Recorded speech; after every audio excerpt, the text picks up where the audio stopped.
இதை பார்த்தாலே தன்னைத்தானே கொன்னுக்கிட்ட மாதிரி தெரியலையே, அப்புறம் எப்படி உங்க பொண்ணு தன்னைத்தானே மாய்ச்சிக்கிட்டான்னு காலையில ஹாஸ்பிட்டல் இருந்து ஃபோன் பண்ணவங்க சொன்னாங்க அப்படிங்கிற மாதிரி கேள்வி அந்த டாக்டரோட அப்பாவுக்கு எழுது. அவரு கண்டிப்பா யாரோ தான் தன்னோட பொண்ணை சீரழிச்சு கொண்டு இருக்கணும்னு உறுதியா நம்புறாரு. அதுவே அந்த ஹாஸ்பிட்டல் இருந்த ஸ்டாஃப்ஸ், ஜூனியர் டாக்டர்ஸ், இன்டர்ன்ஸ், ஸ்டூடெண்ட்ஸ்னு எல்லாருக்கும் பட அது போராட்டமா மாறுது. அந்த ஹாஸ்பிட்டல் மட்டும் இல்லாம கொல்கத்தா முழுக்க பரபரப்பா மாறுது.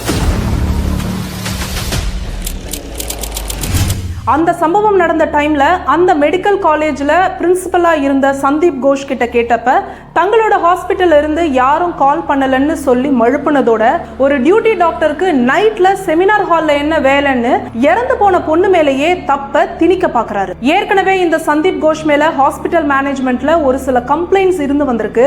போதை பொருட்களை ஸ்டூடெண்ட்ஸ் மத்தியில புழங்க விடுறது, ஹாஸ்பிட்டல் இருக்கிற பயோமெடிக்கல் வேஸ்ட்டை கள்ள சந்தையில வித்து கமிஷன் வாங்குறது, ஹியூமன் ஆர்கன்ஸை திருடி விற்கிறது, தன்னோட இச்சைக்கு கேர்ள் ஸ்டூடெண்ட்ஸை யூஸ் பண்ணிக்கிறது, அதுக்கு ஒத்து வரலன்னா மார்க்ஸ்ல கை வைப்பேன்னு பயமுறுத்தி பணிய வைக்கிறதுன்னு இந்த ஹாஸ்பிட்டல்ல இல்லீகலா பல விஷயங்களை அவர் செஞ்சதாகவும் சொல்லப்படுது.